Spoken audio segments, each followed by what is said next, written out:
Okay, so in this video, we will try to actually edit an image from start to finish, picking up where we left off at the last video.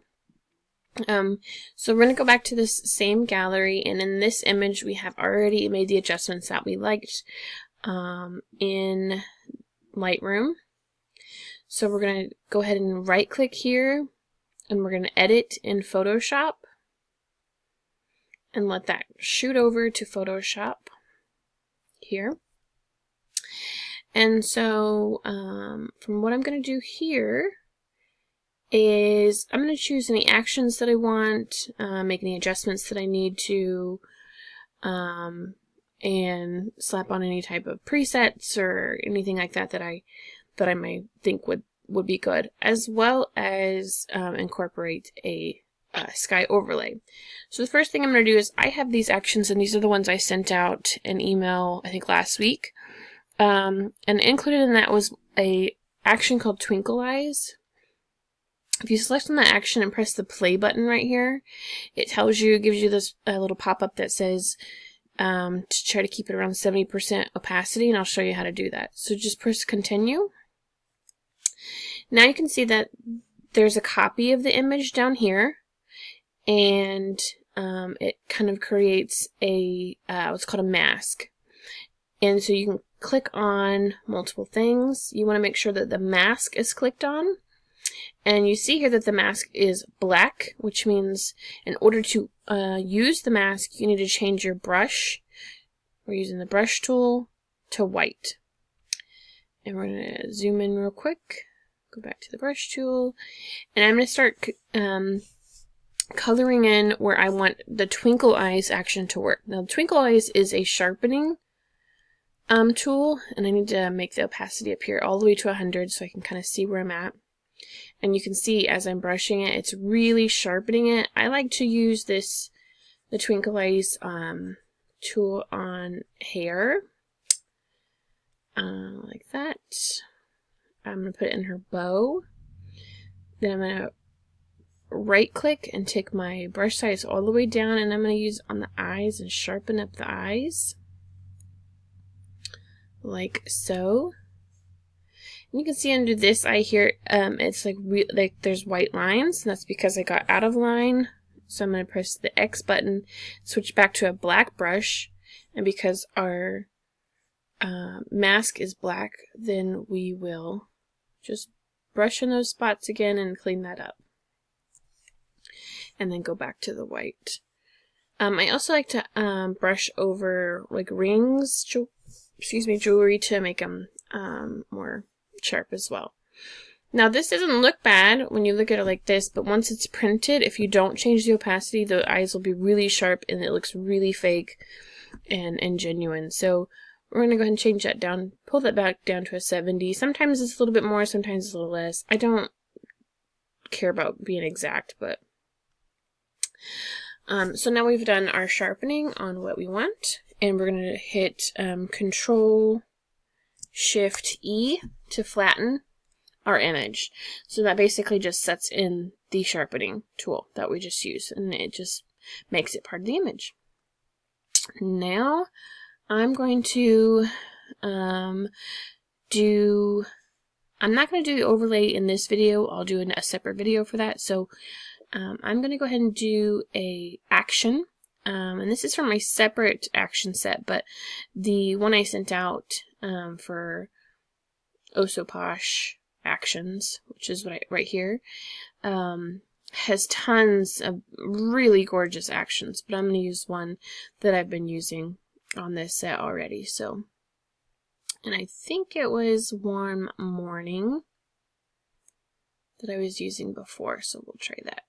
Yeah.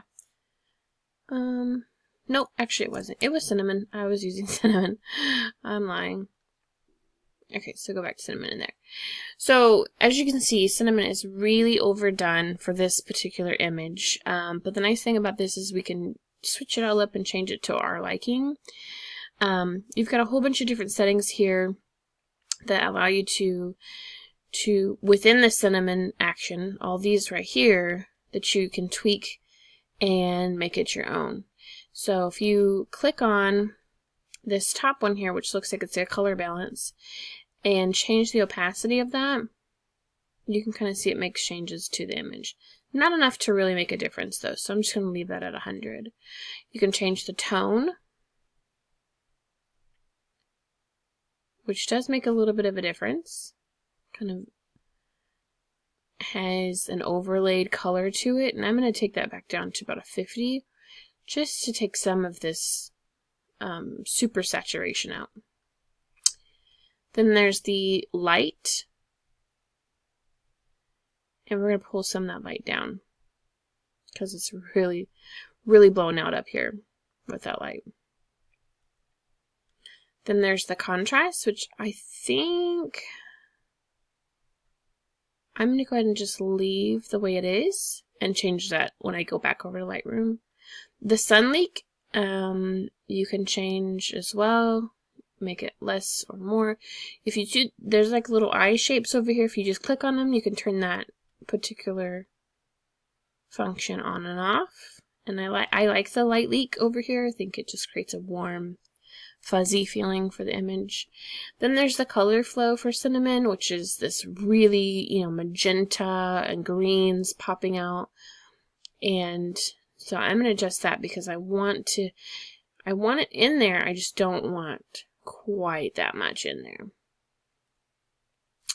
So that's about where I want it to be. I am going to go back up here to the cinnamon tone, click on the white mask, which means I want to grab my brush and do a black brush since it's a white mask. So just remember that anytime you have a mask over here, you're using the opposite color if you're trying to subtract from it. And I'm going to take away some of that color from Dad's face because he tends to have a lot of color in his face. And I'm just going to color and take a little bit out of Mom's, out of hers.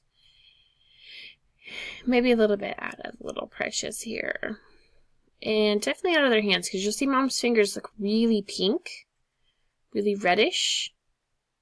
And we're going to take some of that out. Some of that tone out. Maybe even down here, this color flow.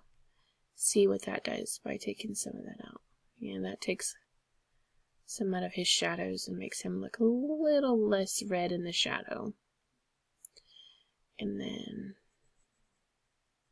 fix Mom's hands. Okay. So I'm liking the way this is going. As far as the image goes. The next video I'll show you how to do the cloud overlay. But I like this image. I feel like it's really warm.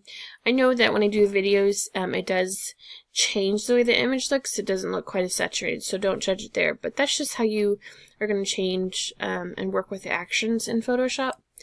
And then again, you're going to Control Save or Command Save, or Control S or Command S to save it to a TIFF file. And then it shoots it automatically. Oops. Automatically right over here to Lightroom. And there's our edited, there's our Lightroom version, there's our edited version, and you can see that it really pops Mom's face here, really makes it, brightens it up, gives her life, and really just gives the image a really nice livelihood to it. And I'm going to go over to my curves, just give it that matte, creamy feel to it, the way I like it. And I'm going to double check my sharpening, make sure that she's not too grainy. She's a little bit grainy. If you want, you can always move around and look at Mom and Dad too. And then add my vignetting. Just like so. And I like the way the image looks. I think it looks great. You might even want to take, for my aesthetic, take some of these blacks down even further.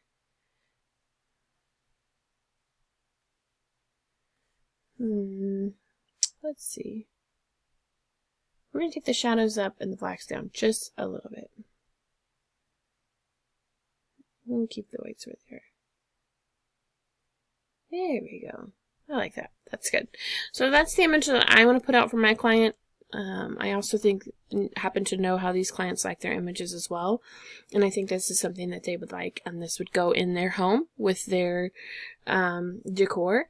So I'm going to keep this the way it is.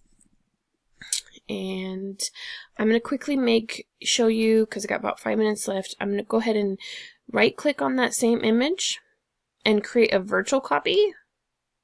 And you'll see down here now I have 2 of the exact same images with all the edits on it. I'm going to go to that copy and come up here and make the copy black and white. So it's got all the edits I've done, and now I'm making it black and white, which again has that really nice milky feel. But the problem with black and white is a lot of times you'll see that the skin goes kind of grayish color when you turn it to black and white, and we don't want that. We still want it to feel alive and still have a nice pop to it. So that's when we come down here to our black and white color mix, and we can really adjust these things down here and really bring life and some dramatics to the image and control those things and put emphasis on certain things, and lighten things up, darken things up. Woo, don't want to do that.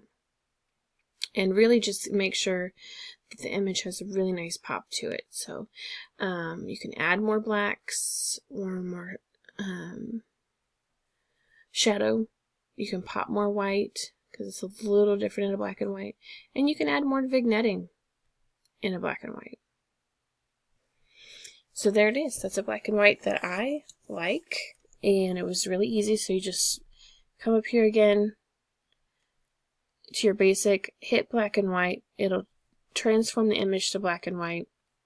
Then use your sliders to make adjustments to keep the image looking fresh and not all monochrome, and have good contrast in it.